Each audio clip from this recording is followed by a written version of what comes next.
Welcome to Work Your Magic with me, your host, Ada. This is a podcast at the intersection of business and spirituality for the soul-led entrepreneur who wants to succeed in alignment and authentically shine. Each week, we will dive deep into all things business while discussing the unconventional path of following your intuition and letting your soul lead the way as you build your legacy. What's good, everybody? Welcome back to the Work Your Magic podcast with me, your host, Ada Rojas. In today's episode, we are going to be discussing my business journey. So in the last episode, you got to hear more about my spiritual journey and how I evolved from a church girl to a spiritual nerd. And now I'm going to share with you all my business journey and how I ended up sort of combining my spiritual journey with my business journey to become the soul-led entrepreneur that most of you all know me to be. So if you are an entrepreneur that's really looking to run and lead your business from the heart, I hope that you enjoy this episode. I'm going to break this down in 3 chapters. So chapter 1 is my childhood. And I wanted to talk about my childhood because I just find it really interesting how as an adult, when you look back at your childhood and the things that you were passionate about, if you pay attention and you follow your heart, everything sort of connects and makes sense. So as a child, I was a very interesting child. In 4th grade, I vividly remember being obsessed with like business wear. I would go to school, and I really wish I had photos of this so I can show as proof. You can ask my mom. I'm sure my mom thought I was crazy. I would go to school wearing pencil skirts and pantyhose and little mini heels because I really love the way that secretaries dress. I love the way they look. I felt like they looked very powerful, that they looked like they meant business. And I liked that. I wanted to feel that way. So at an early age, for me to be able to understand like the power of clothing and the way that certain things that you wear give you confidence and can make you feel a certain kind of way is really fascinating. But yeah, I used to wear my little school polo uniform with pencil skirts, pantyhose, and dress shoes. It was just the strangest thing. Imagine seeing a little 4th grader walking around looking like a little boss lady, just crazy. And I vividly remember going to the bathroom one time, and obviously the bathroom was like outside of our classroom in the school. And as I'm approaching the bathroom, I hear like a bunch of girls talking. So clearly there was a group of girls my age in there just chatting and talking. But as I got closer to the bathroom, I heard them all run into the stalls. And when I walked into the bathroom, they weren't outside talking as I heard them as I approached. And about a few seconds after I walked into the bathroom, they sort of started peeking out from the stalls and eventually came out. And they were like, "Oh my God, we thought you were a teacher because we heard your little heels. That's why we all ran into the stalls." And like, isn't that crazy that they thought that I was a teacher because they heard my little heels click clacking? And no, it's just me dressed like a boss lady. Like, I think about that memory and I just have to laugh because, man, I really wish I had pictures to show y'all. You know, in elementary school, I was really involved in the school, and that's just really something that has never changed. I actually was part of like the safety patrols. I ended up moving from the Bronx to Florida for school, guys, and I lived there for 10 years. So just know that I really got to experience a lot of the shit that you see in movies, like that when you're from New York, you're like, that doesn't happen in my school. We don't have that. We don't have no safety patrols. We don't have, you know, when you go to school in Florida, now you get exposed to this whole new world and this whole new life and this whole new way of doing school that was definitely not how things were in New York. We did not have that many resources or even access to shit. Breaks my heart. But that's why I'm working hard so that I can be able to give back to the Bronx. Anyways, In elementary school, I was a safety patrol. I was a tutor. So in fourth grade, I was tutoring like first and second graders and teaching them how to read. And again, I'm bringing this up because I would love for you all to sit with yourself, maybe after this podcast episode, and really analyze the characteristics of your childhood and what you wanted to be when you grow up and the things that you naturally gravitated towards as a child. So the fact that community was very important to me as a child, clearly, I was a safety patrol, I was a tutor, and being in positions of leadership too. So community leadership was very evident now looking back to me as a child. And obviously I really enjoyed, looking like a CEO. My mom actually used to clean office buildings, and she would take us to help her because it was just her. And I come from a big family of 6, 3 girls and 3 boys. I'm the middle child. And she would take us to clean the offices with her, obviously after everybody was already home for the day. And I would go into these offices, like the CEO offices and the corner offices, and look at, their family photos and look at the things from their desk. I would take the candies that they would have from their desk, and I would sit in their office chairs and just be like, wow, like this is so cool. What would my life look like if I was like running this, if this was my office? So I guess I started just manifesting from my early age. And again, it's so crazy to think when you look back at all of this, like, wow, that's so wild. So I wanted to share this really interesting survey that LinkedIn did. They surveyed 8,000 people on their site, and they found that only 30.3% of the professionals from around the world were currently in the job that they had always dreamed of, or a career linked to those plans that they had as a child. The other 69.7% were in careers that were completely unrelated. Now, while some of our childhood dreams were merely like, crazy dreams and imaginative wishes that we had, a lot of people declared that their childhood dream jobs gave them a sense of their true passion and talents.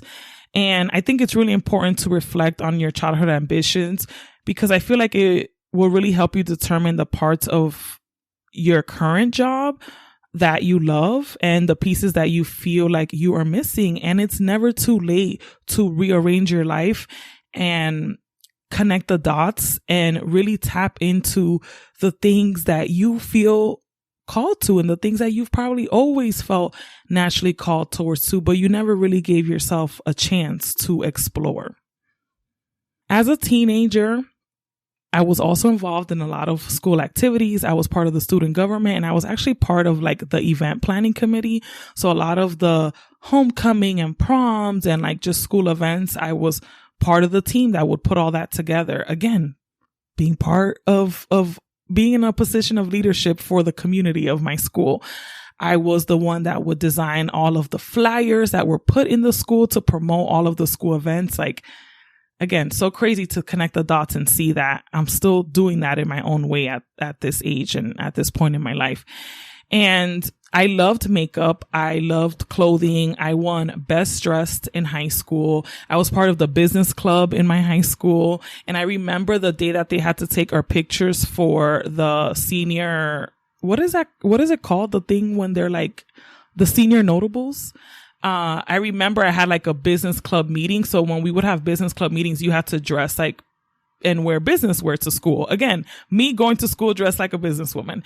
And it fell on the same day that we had to take pictures. So in my senior yearbook pictures, when we're like the photo of me with the guy that won best dress, like I'm wearing a business outfit. Like it was like a cute little turtleneck with like pearls. I remember it was green, and I had on like these wide legged, like black slacks with peep toe shoes. And I remember some people were like making fun of my pants. And I'm like, y'all just don't know fashion. Like y'all don't know that wide legged flare pants are making a comeback because y'all don't stay up on this, but I do. And it's okay, because in about a few months, y'all are going to be coming to school wearing like wide leg pants. And sure enough, they were. Okay. So your girl knows a little thing or two about trends. Anyways, I enjoyed all that stuff, and I actually started selling Avon in school. So I would like do my makeup really nice and people would be like, oh my God, I love your eyeshadow. And girl, you know, I used to whip out my Avon catalog from my backpack. Like, oh my God, wonderful. You can actually buy this eyeshadow palette from me. It's right here on page 5. Let me know what you want. I'll take your order right now. I'll collect the funds tomorrow and I'll bring it to you next week. And the following week, I would be going around the lunchroom, like repartiendo. I think that's like dispersing in English. Y'all gonna get a lot of Spanglish on this podcast, by the way. So I would be like going around repartiendo people's orders, like, oh, here's what you got. Here's what you got. And then the only problem with that Avon business is that I was my best customer because all the money that I used to make, like, then I would spend it right back buying more makeup. So that clearly did not work out for me. And that is okay because I learned a lot. So moving right along, I moved from Tampa to Miami for college. I was really interested in fashion at the time. So I went to school for fashion merchandising and retail marketing. And I was at that school in Miami, which was Johnson & Wales University, for a year and a half. And because I grew up going back and forth to New York in the summers, and my older brother and my older sister had moved back a few years prior, and I would go to visit them, I just always knew that I always wanted to move back to New York. And I think as someone who didn't fully grow up in New York, I just had a different appreciation for New York than perhaps the people that lived there, because I just always knew all of the opportunity that was available in New York, especially when it came to fashion, which was something that I was really passionate about. So I just knew that I had to figure out how the hell can I get my ass back to New York to pursue these big dreams that I had of working in fashion. And so I applied to FIT, which is like the Fashion Institute, of New York. And I applied twice and I did not get into the school. And I remember being so angry about it because I was actually on the honor roll in, my college. I had a really good grades, but my math scores were really, really low because I just was never strong in math, but I excelled in like reading and all the other subjects. So because my math scores were so low, I got denied to the school twice. And I'm like, you know what? I don't give a fuck. Like I'm moving to New York. Like I'm going to figure this out. So literally in the middle of my sophomore year of college in Miami, I moved back to New York. I did not have a place to live. I moved in with my brother. We shared a room together. I remember like I couldn't even afford to like ship the little bit of items that were mine. I couldn't afford to like pay for the extra luggage and I couldn't afford to ship them in a box. So what I did is that I shipped them in a box on the train. Did you guys know that you can do that, by the way? It's very cost effective. So I sent like 3 big boxes with my little tiny belongings to New York. And I lived out of those 3 boxes and shared a room and slept on the same bed with my older brother, Hugo, until I was able to get a job and get on my feet. And my mom was pissed. She was like, you're throwing your whole life away. I moved to Florida to give you guys a better life. And why would you move back to New York? Why would you, go back to the place that I, moved you guys away from? Like, she just didn't understand. And too, with college, she's like, you're doing so good in school.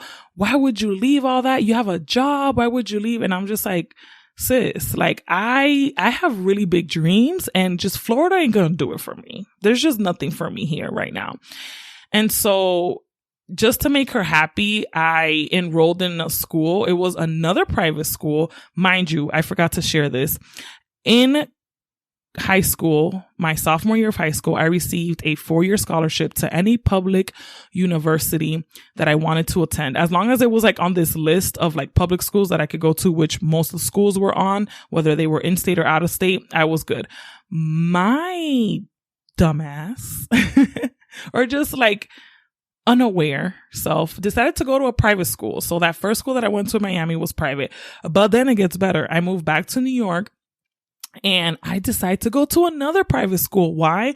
Because I wanted to get my mom off my back and I didn't want her bitching at me over the fact that I moved to New York with no plans and that I wasn't enrolled in school. So since I didn't get into FIT, I was like, fuck it. Let me just enroll into Mercy College, yet another private school.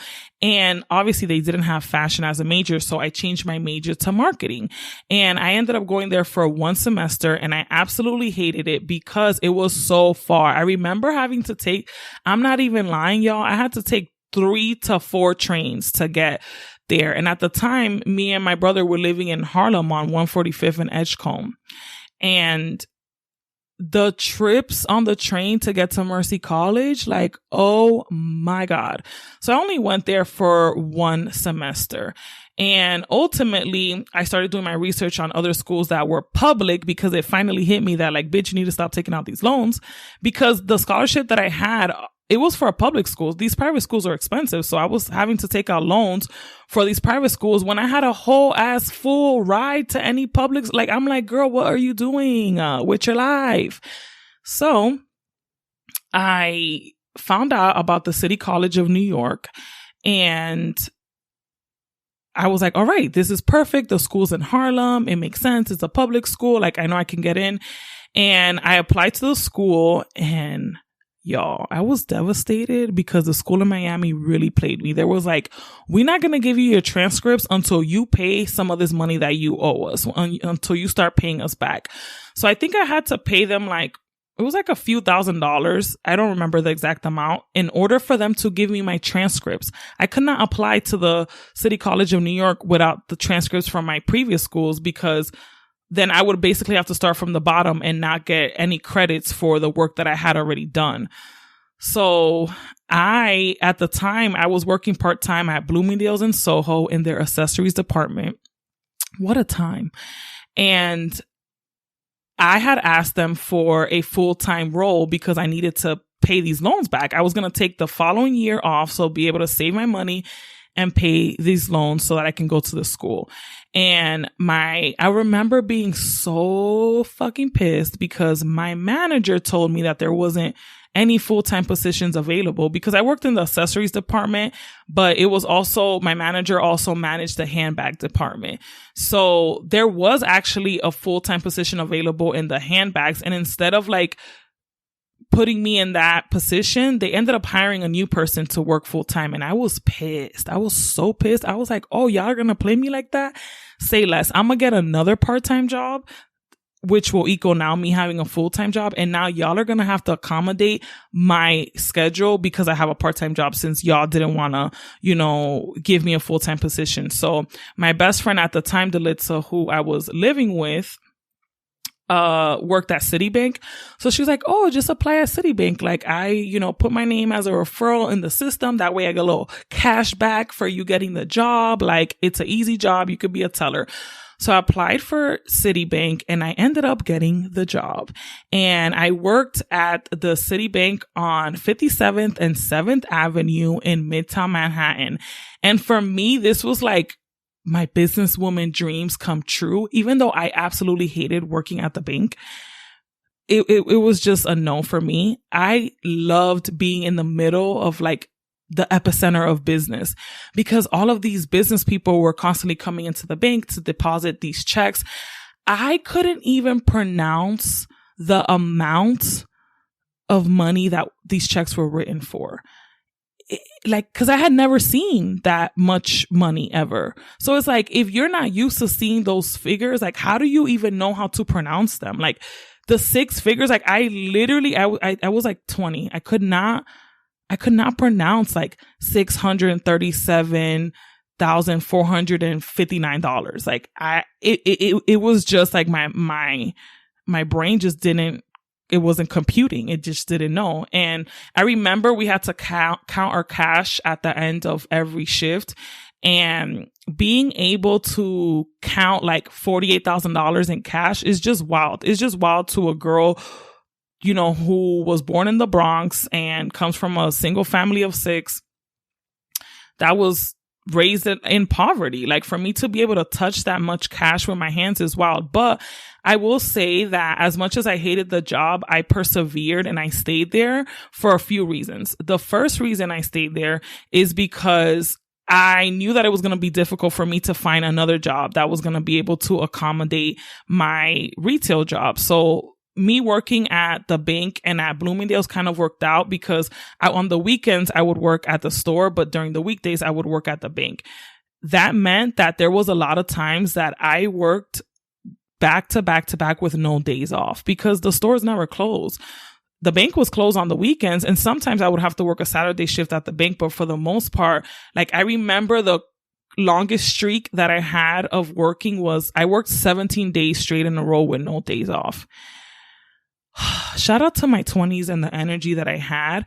And ultimately, like, it was really hard. And there was many days that I cried. And y'all, I was making like $12 an hour or even less. Like I remember my paychecks at the bank would be like $300, $400, and my paychecks at Bloomingdale's would be like $500, like something ridiculous.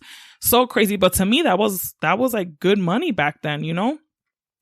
And I remember telling myself like, yes, this is hard. Yes, this is horrible, but this is how the rest of your life is gonna look and feel like if you don't finish going to college. Like you have got to pay this loan back so that you can go to college. And, you know, I'm not saying that you need to go to college to have this perfect life. Looking back, I know that I was so hard on myself about finishing college because ultimately I wanted to be integrity with myself. And I'm someone who likes to learn. And I always knew that I wanted to go to college. Like it wasn't something that was forced on me. It wasn't something that like, oh, because society says, like, it was something that I genuinely wanted to experience in my life. And I wanted to be integrity with myself. And I really wanted to prove to myself that I can commit to hard things and I can commit to my goals. And if I say that I'm going to do something, I'm going to do it. So that was really like my motivation behind getting that second job to pay back that loan so I can go back to college, because I really wanted to be in integrity with myself. And I did that for a year, y'all. And I will save my little chelitos and I will pay back that loan, like $50 here, $100 here. Even when my income tax return, it went all back to pay that loan. And I think the best part about working at that bank is that it really made me comfortable with money. It made me comfortable with large sums of money. And I would have to say that maybe that was probably like the beginning of me really understanding that money is energy. And I'm just really grateful for that job as much as I hate it. And so I was able to apply for the college. I got in, you know, after I had paid back the loan, they sent the transcripts, got into the school, whatever. So ultimately I knew that I had to give up like one of the jobs because I couldn't be working these 2 part-time jobs and going to school full time. And I decided to quit the bank because I hated it. And the biggest reason why I stayed at the bank job as well was because of all the people that were coming in through those doors. These were businessmen, businesswomen, like big time people.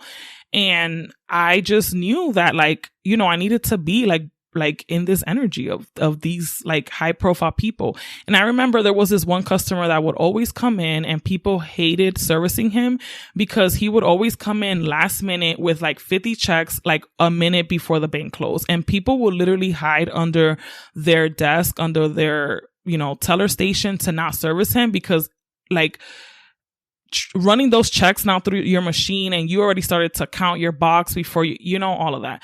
But because of me being the person that I am, I would be like, oh, you know, hi, how can I help you? So I would always like help him. And we just started to develop a relationship. And I knew that he was like a manager at a family accounting firm that they had. And, you know what's really crazy? He would come in and deposit these checks and the names of the businesses, I would just be like, who would name their business that? Y'all, one of the checks that he brought in, like the name of the company was Cash Money LLC. And I'm like, who would name their business that? Like, why would they name that? And I never put 2 and 2 together until like maybe like the last month or 2 that I was working at the bank, because I finally looked at the signature and I finally started to like, and look, and I was like, oh my God. Like, this is the accounting firm for Cash Money. And indeed it was a celebrity, and entertainment accounting firm. So they manage a lot a lot of famous people, like supermodels, football players, basketball players, entertainers, singers. And I just had no idea until like 2 months before I quit the bank. So on my last day at the bank, I'm like, it's my last day. If I do anything crazy, like, what are they going to do? It's my last day. So when this customer came in, I was like, dang, I wonder if he has any job opportunities. So what I did, after I finished his transaction, I was like, hey, by the way, I'm going back to school to finish getting my degree and I'm looking for an internship opportunity. It was a lie. I was just trying to see if he had any jobs available, but that was like my way in. And I remember my manager was like to the right of me and I'm like, I don't care. Like, what is she going to do? Like, it's my last day. I was like, oh, I'm eventually going to need an internship. So do you have any opportunities available? And he was like, oh, actually, like, here, take my card and call me, in about 2 weeks or call me in a week. And we'll talk. And so that was my last day, whatever. Didn't think anything of it. I called him the following week and I remember like I couldn't really hear him because there was like wind blowing and he's like, oh, I'm driving with my rooftop down in Miami. Like, I'm sorry, I can't hear you. Can you call me in about a week or two when I get back to New York? And I was like, okay, no problem. So, I stayed in touch with him. We ended up arranging a meeting and, he worked for his uncle's accounting firm, but he had been working on a venture capital firm on the side. And so when I went to meet with him, he ultimately ended up telling me, he's like, I don't need an intern. I actually need an executive assistant because I'm building out my own venture capital firm. And his office was like in the building next door to where his uncle's accounting management firm was. And so he ended up hiring me. He's like, I don't need an intern. I need an executive assistant. Do you want the job? And I was like, oh my God, yes. And he's like, wonderful. Here, like, can you start working right now? Cause like, I need you to, he had just moved into the office and it wasn't fully furnished. And so he's like, I need you to go to Staples to buy printing paper, waste baskets, da da da da. Here's a list. Here's $300 in cash. And again, he had already known my demeanor and my work ethic because I was the only one that would take care of him at the bank. He was like, my driver's waiting for you downstairs. His name is Mark. He's in a black Benz. Let him know to take you